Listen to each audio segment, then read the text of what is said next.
Be me, Patrick, mid-30s. Senior systems analyst at a decent tech company, not FAANG level, but we get paid well, and the work is interesting. Or at least, it was. My job is basically to be the bridge between the business guys who want shiny new features and the programmers who have to actually make them work without the whole system catching fire. I translate vague corporate wishes into concrete technical requirements. It requires patience, a lot of coffee, and the ability to explain complex problems in very simple terms.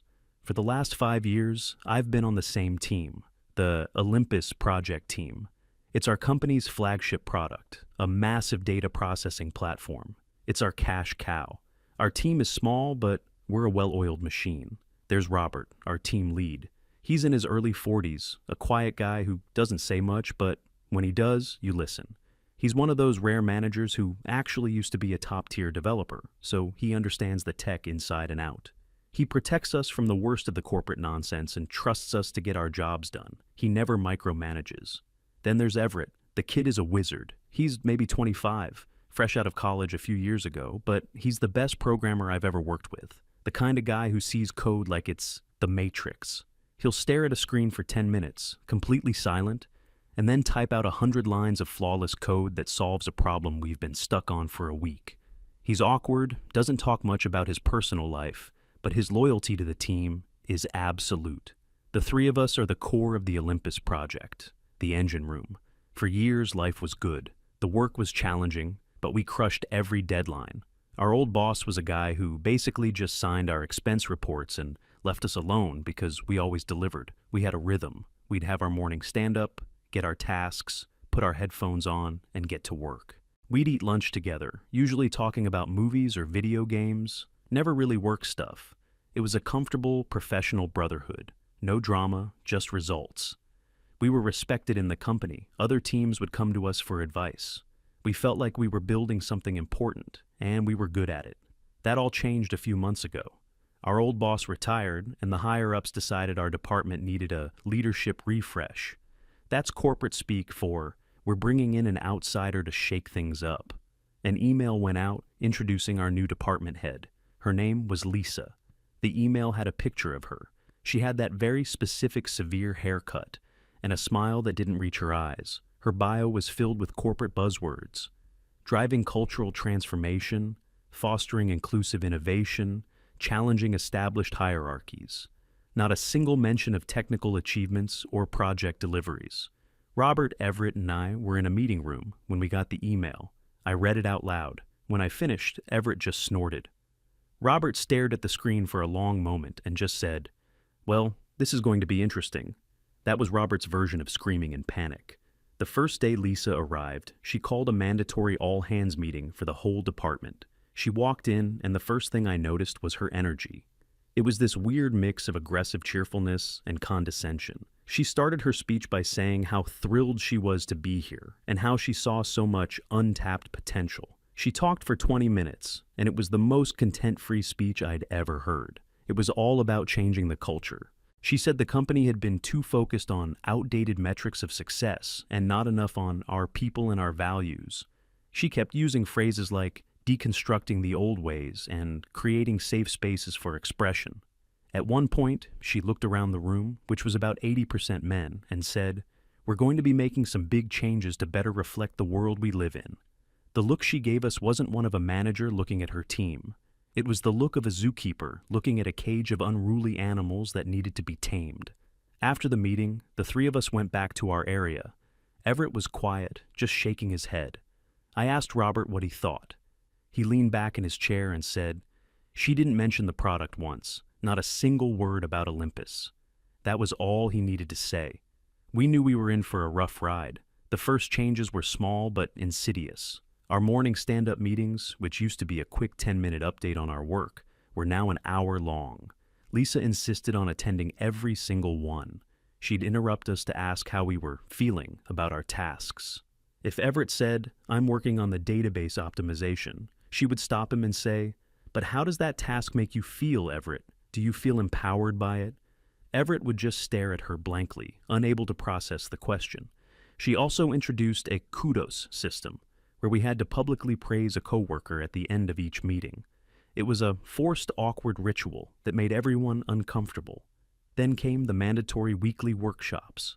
Every Friday afternoon, the most productive time of the week, we had to go to a 2-hour session on topics like unpacking your unconscious bias and allyship in the workplace. The sessions were run by outside consultants who were clearly just friends of Lisa's. They were always the same. We'd sit in a circle while a facilitator talked about privilege and systemic issues. Most of us just tuned out, scrolling through our phones under the table. But Lisa was always there, in the front row, nodding along with this intense, zealous look in her eyes. The breaking point for me came during one of these workshops. The topic was privilege. The facilitator, a guy with a very punchable face, asked us to go around the circle and share an example of how our unearned privilege had benefited us in our lives. A few of the younger guys, probably scared for their jobs, mumbled some generic answers. Then it was my turn. I just said, "I'd prefer to pass, thank you." The facilitator looked a bit flustered. He said, "It's important that we all participate. This is a safe space." I stayed calm and polite. "I appreciate that, but I'm not comfortable discussing this. I'm here to do my job, which is to build software." The whole room went silent. You could hear a pin drop. I saw Lisa at the other side of the circle. She was staring at me. Not with anger, but with a cold, calculating look. It was the look of a scientist who just saw a lab rat refuse to go through the maze. She didn't say anything, just made a small note in a little black book she always carried. I knew right then that I was on her list. After that day, her attitude towards me, Robert, and Everett got noticeably colder. She started questioning our decisions on the Olympus project, even though she had zero technical knowledge. She would come to our desks and ask why we were using a certain programming language, saying she'd heard that other languages were more inclusive. Robert spent hours patiently explaining our technical architecture to her, but it was like talking to a brick wall. Her eyes would just glaze over. She couldn't understand the logic, so she just dismissed it as resistance to change. The atmosphere on the team, once collaborative and fun, became tense and miserable. We stopped talking openly in the office. All important conversations moved to a private group chat. We were in survival mode, just trying to keep our heads down and get our work done despite the constant interference. Then, the big one happened. One of the senior developers on another team, a key guy who maintained a critical part of the system that Olympus relied on, quit. He was leaving for a competitor for a huge pay raise. Can't blame him. This meant we had a critical position to fill, and it needed to be someone good, really good. Robert was put in charge of the technical interviews. Lisa, of course, had to approve the final candidate. We posted the job listing, and the applications started pouring in. Robert and I sifted through dozens of resumes. We were looking for a needle in a haystack. After a week, we found him. A candidate, let's call him Mark. His resume was perfect. 10 years of experience, worked at 2 well-respected companies, had expertise in the exact technologies we used. We brought him in for an interview. He was fantastic. He was sharp, professional, and clearly knew his stuff. Robert gave him a complex system design problem, and he whiteboarded a solution that was elegant and efficient. Then it was Everett's turn for the coding test. Everett is a tough interviewer. He doesn't ask trick questions, he just gives you a real-world problem and sees how you solve it. Mark sat down, and within 30 minutes he had written a piece of code that was not only correct, but also clean, well-documented and performant. Everett came out of the room and just gave Robert a thumbs up. That's the highest praise you can get from Everett. We were all in agreement. This was our guy. He could start next week and probably be contributing to the codebase by day 3. Robert wrote up his recommendation and sent it to Lisa. He told her we had found the perfect candidate and should make an offer immediately. That evening, we got a reply from Lisa. It said, "Thank you for your recommendation, Robert. However, I have another candidate from HR. I'd like you to interview tomorrow. It's important we explore all options." We knew what that meant. The next day, the HR candidate came in. Her resume was creative. It was full of buzzwords like ideation, synergy, and thought leadership. Her technical experience was thin. A couple of short stints at unknown startups, and a lot of time spent on community organizing and advocacy. She walked into the interview room and immediately started talking about how her previous workplaces were toxic environments that didn't value her perspective. Robert tried to steer the conversation back to technical matters. He asked her a basic question about software architecture. She dodged it completely. She went on a long, rambling monologue about how traditional views on architecture were inherently exclusionary and that we should focus on human-centered design. She didn't write a single line of a diagram on the whiteboard. Then it was Everett's turn. He took her into the room for the coding test. 10 minutes later, Everett walked out alone. He came over to my desk. I asked him what happened. He said, "She told me the coding problem was problematic because it used a master-slave data replication analogy, and she refused to participate. The analogy is a decades-old standard industry term. It has nothing to do with people. She hadn't even attempted to solve the problem. She just used it as an opportunity to get on a soapbox." So we had two candidates. Candidate A proven expert who aced every part of the interview and could do the job from day one. Candidate B, someone with barely any relevant experience who failed the interview and spent her time complaining about the process. The choice was obvious to any rational person. Robert went into Lisa's office to give her the feedback. I saw them through the glass wall. It was a long conversation. Robert looked calm and professional, as always, but I could see the tension in his shoulders. Lisa did most of the talking. She was very animated, waving her hands around. After about 30 minutes, Robert came out. He walked over to his desk, sat down, and stared at his screen for a full minute. I walked over. "So?" I asked. He looked up at me. His face was grim. "We're making an offer to candidate B." I couldn't believe it. "You're kidding, right? She's completely unqualified. She can't do the job." Robert shook his head. "It wasn't a discussion, Patrick. It was a directive." Lisa said, and I quote, "It's time this team had a different kind of voice. Her perspective is more valuable than raw technical skill." We were screwed. Utterly screwed. The new hire would need her hand held for months. That work would fall on Everett, pulling him away from critical Olympus tasks. Our project timeline was a fantasy now. All the quality and pride we had in our work was about to be flushed down the drain to satisfy our boss's ideological crusade. The next morning, Lisa sent out an email to the entire team. It was a cheerful exclamation point-filled announcement. "Team, I am so excited to announce our newest member, who will be joining us on Monday. Her unique background and forward-thinking perspective will be an incredible asset as we move into the next phase of our cultural and technical evolution. Let's all be sure to give her a warm and welcoming reception." She had attached the new hire's resume to the email. Within minutes, my private chat was blowing up. People from other teams were messaging me. "Is this for real? Did you guys actually hire her?" Everyone could see it. They could see how unqualified she was. It was a joke, but it wasn't a joke. It was our reality. Robert called a quick huddle with me and Everett. He told us to just keep our heads down, be professional, try to make it work. He said fighting it was pointless. The decision was made, but I could see the look in his eyes. It was a look of profound disappointment. The trust was broken. He had built this team from the ground up based on merit and respect, and this new boss had just spat on all of it. I spent the rest of the week in a daze. I did my work, but my heart wasn't in it.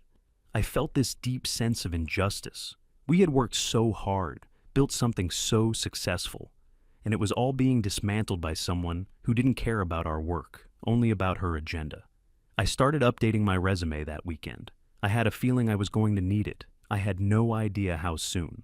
Monday morning arrived with a sense of dread.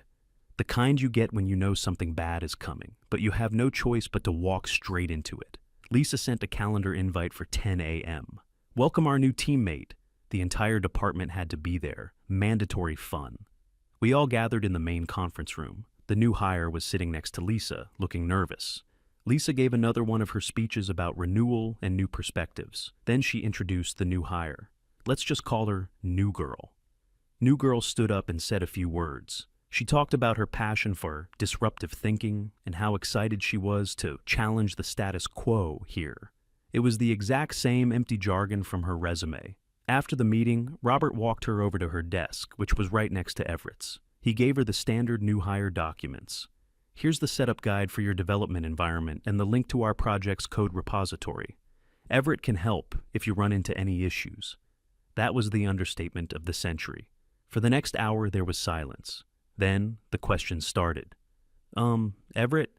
Sorry to bother you. What's Git?" I saw Everett physically recoil. He took a deep breath, swiveled his chair around, and spent the next 30 minutes explaining the absolute basics of version control, something a first-year computer science student should know. A little while later, "Everett, I'm getting an error message when I try to run the setup script." Everett went over to her desk. I could see her screen from where I was sitting. She hadn't even opened a command line terminal. She was trying to double-click a shell script file from the desktop, GUI.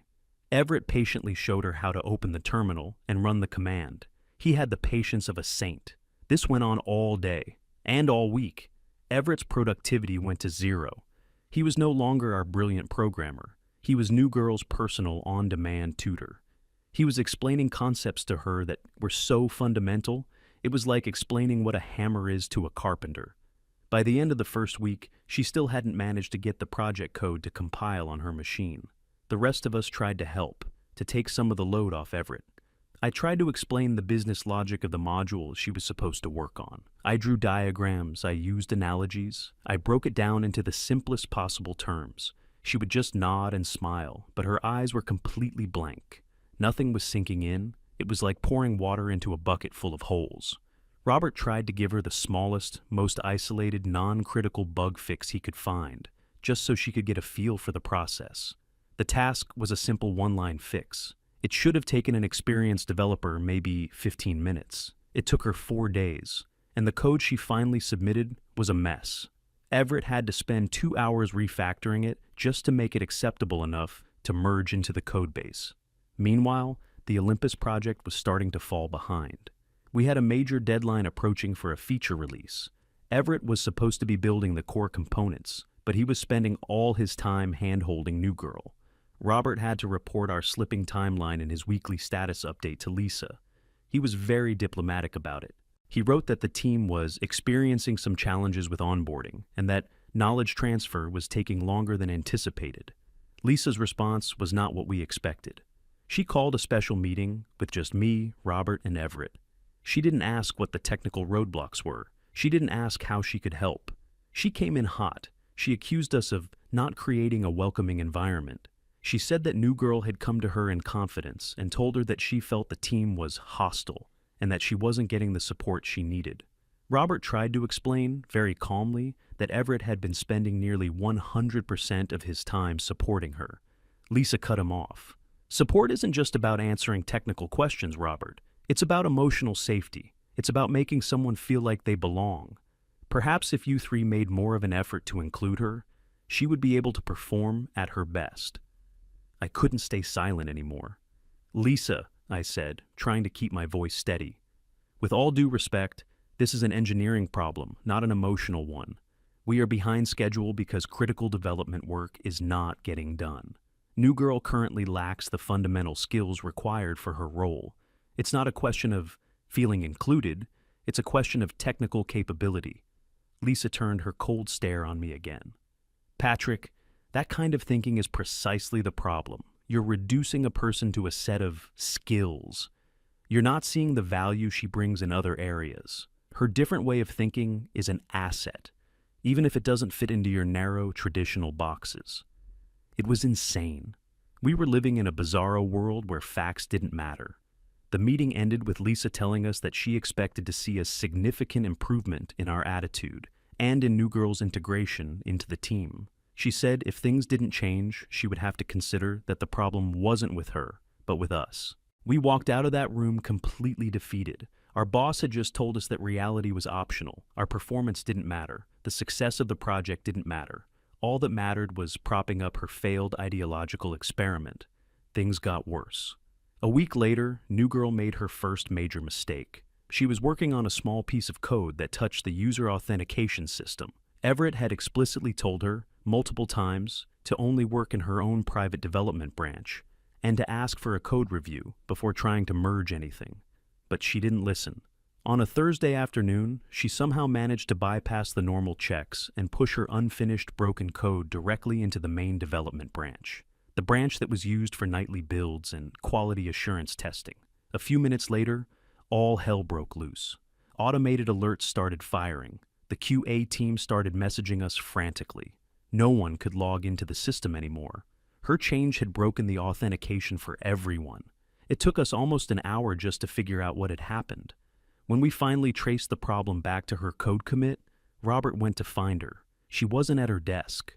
We checked her calendar. She had left an hour early for a Women in Tech Empowerment yoga session.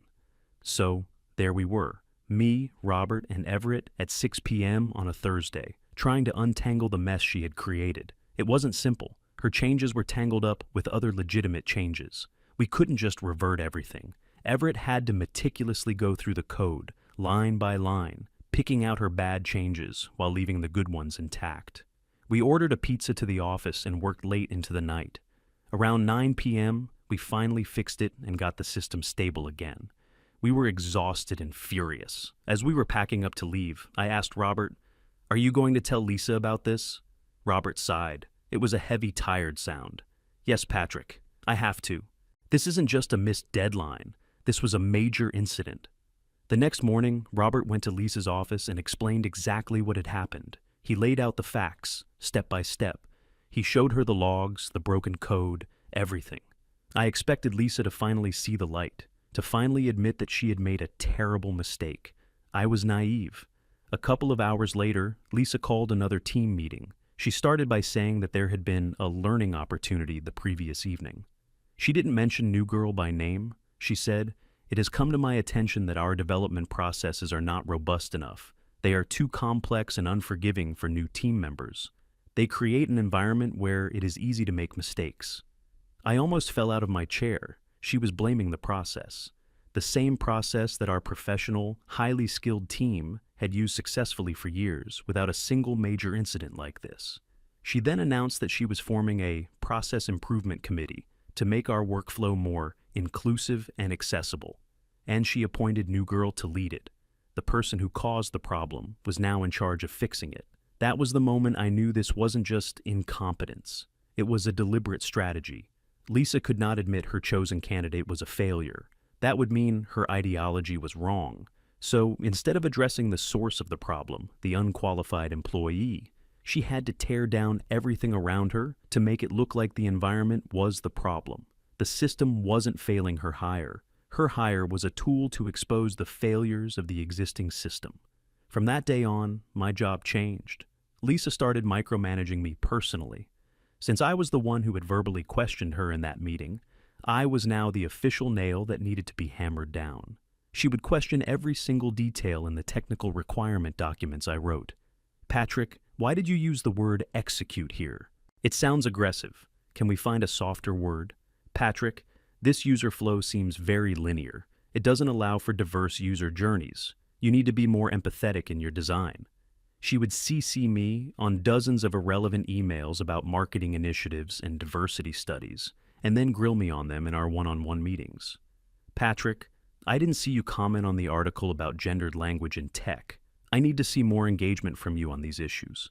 My work, which I used to take great pride in, became a soul-crushing exercise in navigating her bizarre ideological whims. I was spending more time defending my word choices than I was actually analyzing system requirements.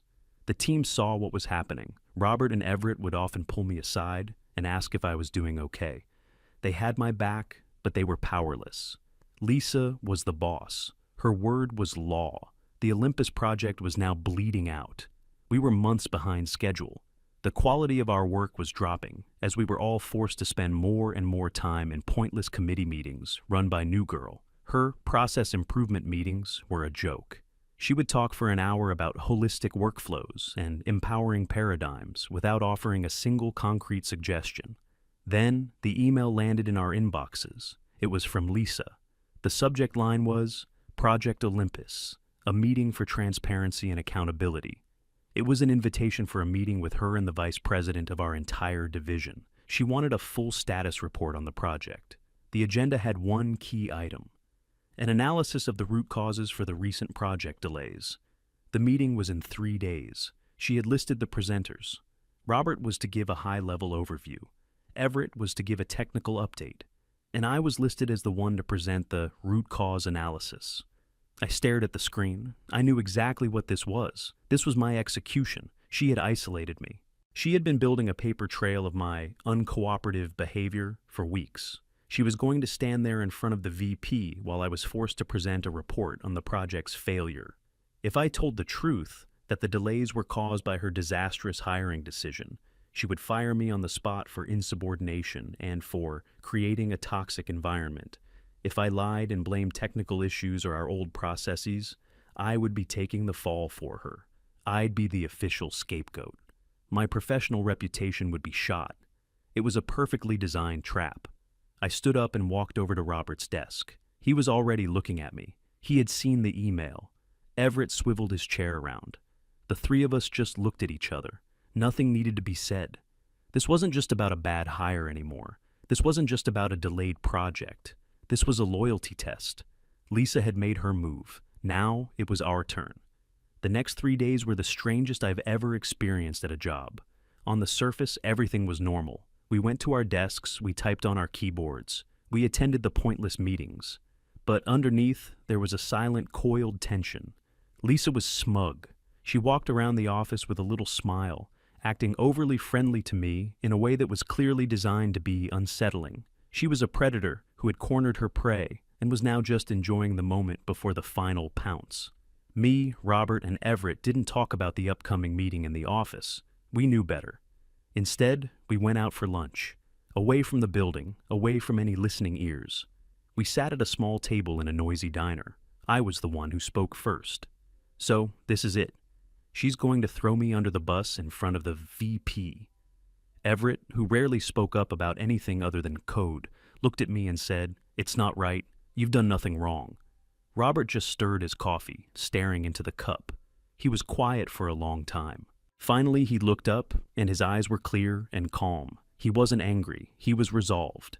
He looked at me and said, "You're not going to be the only one in that room, Patrick." Then he looked at Everett. "None of us will be."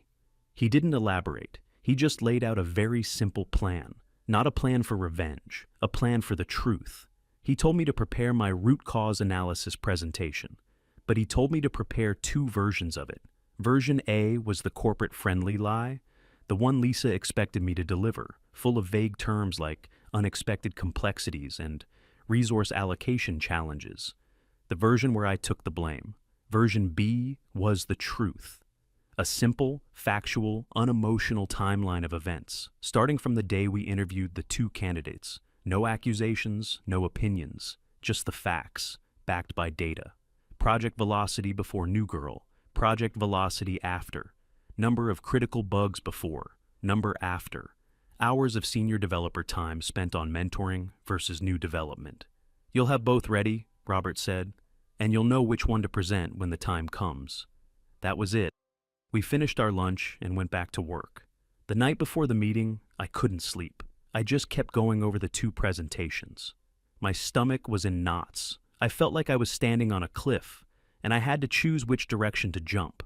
The next morning, I walked into the office wearing my best suit. I don't know why, it just felt like the right thing to do. I saw Robert and Everett had done the same. We looked like we were either going to a wedding or a funeral. At 10 a.m., we walked into the big boardroom on the executive floor. The VP was already there. He was an older guy, a company lifer who had come up through the engineering ranks. He was known for being a no-nonsense, results-oriented leader. Lisa was there too, sitting next to him, looking confident and in charge. She gave us a tight, fake smile as we sat down. The meeting started. Robert gave his overview. He was professional and to the point. He presented the project's successes in the past and its current stalled state. Then Everett gave his technical update. He showed charts and graphs. The data was damning. Our output as a team had fallen off a cliff in the last 2 months. Throughout their presentations, Lisa kept nodding sympathetically, occasionally interjecting with comments like, "And this is why we need to rethink our legacy systems," trying to frame the failure as a confirmation of her theories.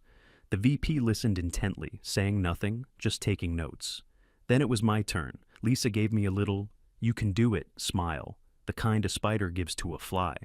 "And now," she said to the VP, "Patrick will walk us through his root cause analysis of the challenges we've been facing." I stood up and walked to the front of the room. I connected my laptop to the projector. I took a deep breath. I looked at Robert. He gave me a very slight, almost imperceptible nod. I opened a file. It was version B.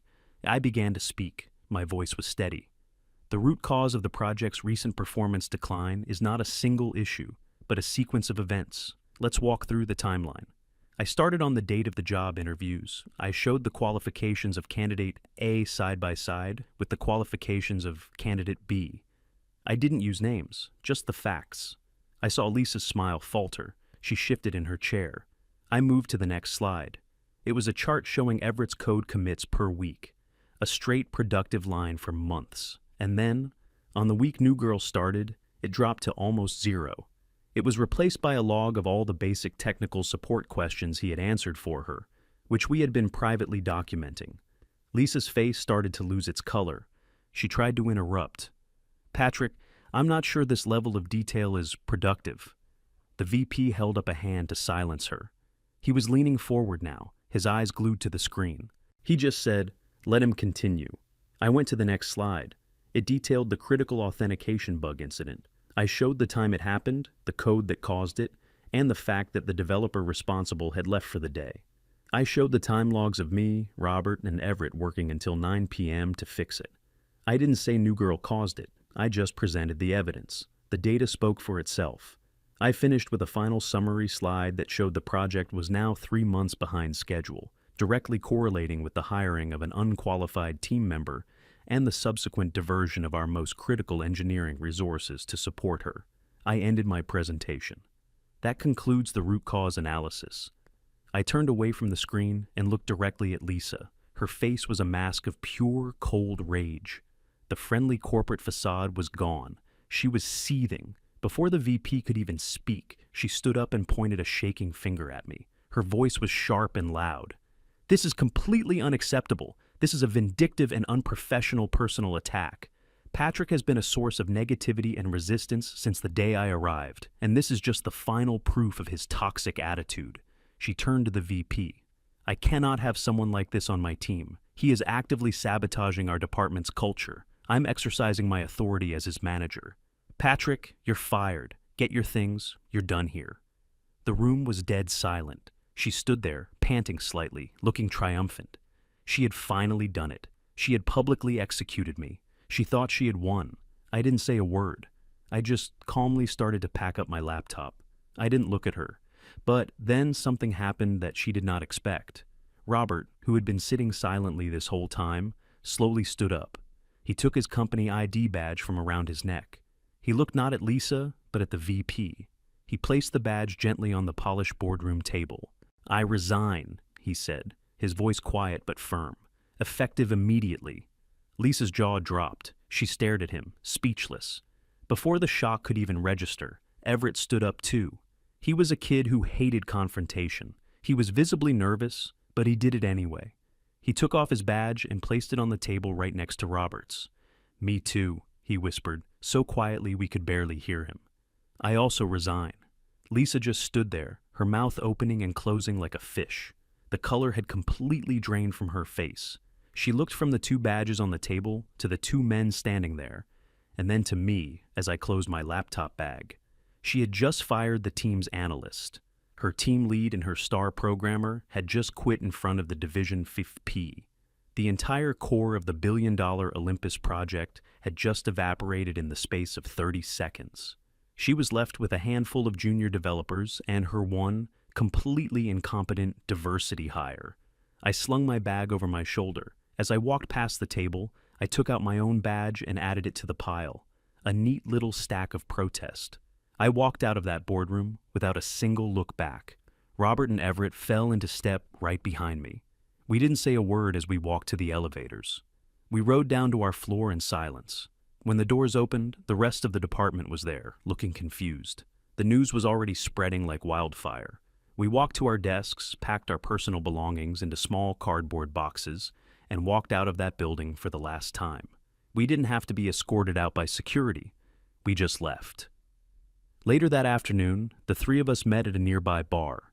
We sat there for a while, just drinking a beer, letting the adrenaline wear off.